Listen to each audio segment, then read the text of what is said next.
শুধুমাত্র ক্যামেরন গ্রিনকে নিয়েই যে অকশানে সবথেকে বেশি টানাটানি হবে কেকেআর এবং সিএসকের মধ্যে তা নয়, আরও একজন কিন্তু বিধ্বংসী প্লেয়ারকে নিয়ে কেকেআর এবং সিএসকে টানাটানি করতে চলেছে।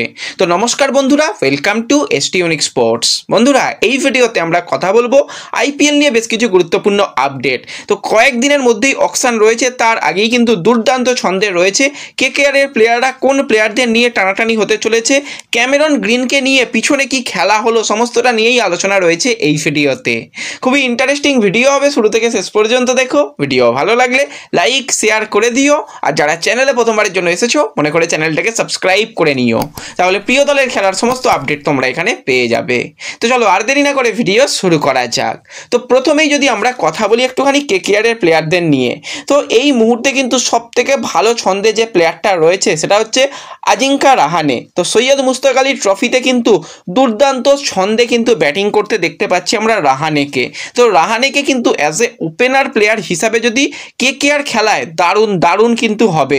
রিসেন্ট টাইমে কিন্তু প্রত্যেকটা বড় ইনিংস আমরা রাহানের কাছ থেকে দেখতে পেলাম। প্রথমে রেলওয়ের বিরুদ্ধে কিন্তু 62 রান, তারপর কিন্তু একটা ইনিংসে 18 রান, একটা ইনিংসে 42, কেরালার বিরুদ্ধে 32 রান, ছত্তিশগড়ের বিরুদ্ধে কিন্তু 40 রান এবং 95 রানের নট আউট কিন্তু লাস্ট ম্যাচে ওড়িশার বিরুদ্ধে।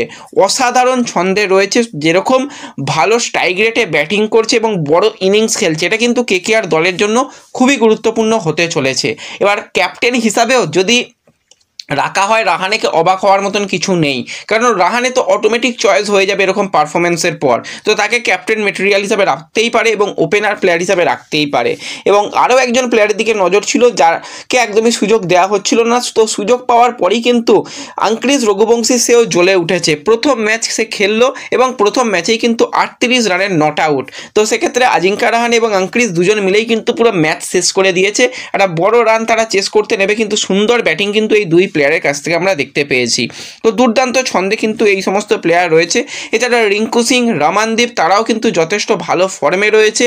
তো প্রত্যেকটা প্লেয়ার কিন্তু যথেষ্ট ভালো ছন্দ নিয়ে কিন্তু তারা আইপিএল খেলতে আসবে।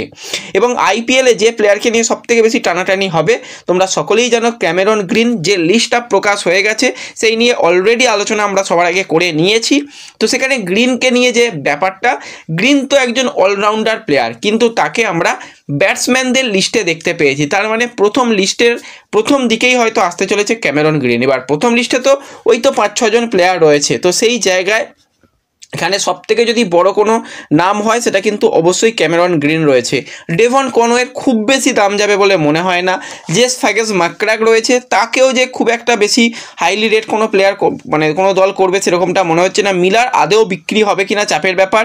পৃথ্বী সহ হয়তো প্রথমের দিকে দাম না পেতে পারে বা টিম না পেতে পারে, সারফারাজও টিম পাবে না। তো মূলত এই 3 জন প্লেয়ার বিদেশি প্লেয়ার, তারা কিন্তু প্রথমেই আসবে এবং সেই জায়গায় কিন্তু ক্যামেরন গ্রিনকে অ্যাজ এ ব্যাটসম্যান হিসাবে রাখাটা কিন্তু একটা দারুণ মাস্টার স্ট্রোক দেওয়া হয়েছে।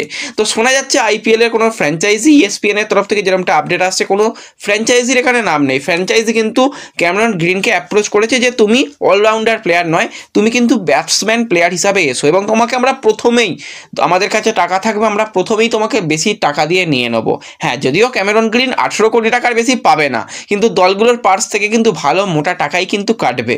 তো সেক্ষেত্রে কিন্তু এটা কাদের পিক হতে পারে, কেকেআর নাকি সিএসকে? দেখো, অবশ্যই সেন ওয়াটসনের সঙ্গে ক্যামেরন গ্রিনের খুব ভালো সম্পর্ক রয়েছে। তো ওয়াটসন কানেকশান থাকতে পারে ক্যামেরন গ্রিনের জন্য, যে ওয়াটসন বলতে পারে যে তুমি এরকম প্লেয়ার হিসাবে এসো, তোমাকে আমরা ভালো টাকায় নিয়ে নেবো, আমাদের হাতে অলরেডি অনেক টাকা রয়েছে, কিন্তু আমাদের অনেক বেশি প্লেয়ার শপিং করতে হবে। তো শেষের দিকে তুমি এলে তোমাকে হয়তো নেওয়াটা আমাদের জন্য চাপ হবে এবং তোমাকে নিয়ে আমরা প্ল্যানিংয়ের ভাবছি। রাসেল নেই, রাসেলের মতন তুমি প্লেয়ার, তো সেই ক্ষেত্রে একটা তারা ভাবনা চিন্তা করতে পারে। এবং সিএসকে তারাও কিন্তু বিরাট বড় খেলোয়াড়, মাঠ এবং মাঠের বাইরে কিন্তু তারা দুর্দান্তভাবে এগুলোকে পরিচালনা করে। তো সেক্ষেত্রে ক্যামেরন গ্রিনকে অ্যাপ্রোচ করতে পারে যে তোমাকে আমরা নেবই, তো সেক্ষেত্রে তুমি প্রথমের দিকে এসো, আমাদের কাছে যা টাকা রয়েছে তার কিন্তু 60% বা 70% তোমার জন্য আমরা খরচা করার জন্য রেডি রয়েছি। তো সেই কারণেই কিন্তু ক্যামেরন গ্রিন সে ব্যাটসম্যানের লিস্টে এসেছে। ভাই তুখোর বুদ্ধিমান ব্যাপার স্যাপার কিন্তু করেছে, যারাই করে থাকুক আমরা তো জানি না কারা করেছে এবং সেটা বলাও যাবে না যে কারা করেছে, বোঝা যাচ্ছে যে কারা করতে পারে। তো সেক্ষেত্রে তারা কিন্তু হেভি মাস্টার স্ট্রোক দিয়েছে এবং এরকমটাও আজকের দিনে দাঁড়িয়ে রিপোর্ট বেরিয়ে আসছে চেন্নাই সুপার কিংস কিন্তু 27 থেকে 28 কোটি টাকা পর্যন্ত ক্যামেরন গ্রিনের পিছনে যাবে, তারা কিন্তু তার বেশি খরচা করবে না, এরকমটা বেশ কিছু বড় জায়গা থেকে রিপোর্ট বেরিয়ে আসছে। তো অবশ্যই গ্রিনকে নিয়ে যথেষ্ট লড়াই হবে এবং সে যদি শেষ পর্যন্ত কেকেআরে আসে অবাক হওয়ার মতন কিছু নেই, কেকেআর কিন্তু তার জন্য 30 কোটি টাকা পর্যন্ত খরচা করতে পারে বলেই আমার পার্সোনালি মনে হয়। কিন্তু এটাও মাথায় রাখতে হবে কেকেআর দলকে শুধুমাত্র গ্রিন নয়, বেশ কিছু ভালো ভালো বিদেশি প্লেয়ার, বেশ কিছু ডোমেস্টিক প্লেয়ারকেও কিন্তু তুলতে হবে। তো সেক্ষেত্রে বুঝে শুনে খরচা করাই ভালো, বেশি টাকাটাই লাগিয়ে দেওয়া হলো গ্রিনের পিছনে, তারপর দেখা গেল যে বাদবাকি দলের একটা স্টেবিল হলো না, সেক্ষেত্রে কিন্তু যথেষ্ট চাপ হতে পারে। আমরা খুব তাড়াতাড়ি আলোচনা করব যে কেকেআরের কোন পজিশনে কোন প্লেয়ারদের নেওয়া উচিত, সেই নিয়ে খুব তাড়াতাড়ি আপডেট আসবে। কিন্তু আরও একজন প্লেয়ারকে নিয়ে কিন্তু রীতিমতন কথাবার্তা যথেষ্ট ভালো চলছে, সেটা হচ্ছে নিউজিল্যান্ডের কিন্তু fast bowler Jacob Duffy. Recent টাইমে কিন্তু জেকব ডাফি দুর্দান্ত ছন্দে রয়েছে। তার যদি আমরা টি20 পারফরমেন্স নিয়ে কথা বলি, 150টা ইনিংসে কিন্তু 178টা উইকেট নিয়েছে এবং ইকোনমি যথেষ্ট ভালো, 8.35 ইকোনমিতে সে বল করে এবং দুর্দান্ত সে কিন্তু রিসেন্ট টাইমে ছন্দে রয়েছে। তোমরা যদি তার এমনি নিউজিল্যান্ডের হয়েই পারফরমেন্স নিয়ে কথা বলো, 36টা ইনিংসে কিন্তু তার 53টা উইকেট নিয়ে নেওয়া হয়েছে। তো স্টিফেন ফ্লেমিংয়ের সঙ্গে কিন্তু একটা ভালো কানেকশন রয়েছে, সে সবসময় নিউজিল্যান্ডের প্লেয়ারদের নিয়ে আসার চেষ্টা করে। তো শোনা যাচ্ছে স্টিফেন ফ্লেমিং কিন্তু এই জেকব ডাফিকে নেওয়ার জন্য পার্সোনালি কথাবার্তা বলেছে। অপরদিকে টিম সাউদিও কিন্তু কেকেআরের বোলিং কোচ, তো টিম সাউদি অবশ্যই এই জেকব ডাফিকে নেওয়ার জন্য চেষ্টা করবে। অবশ্যই পাথিরানা একটা অপশন রয়েছে, কিন্তু আমি বলবো পাথিরানার থেকেও এই জেকব ডাফি রিসেন্ট টাইমে দুর্দান্ত ছন্দে রয়েছে।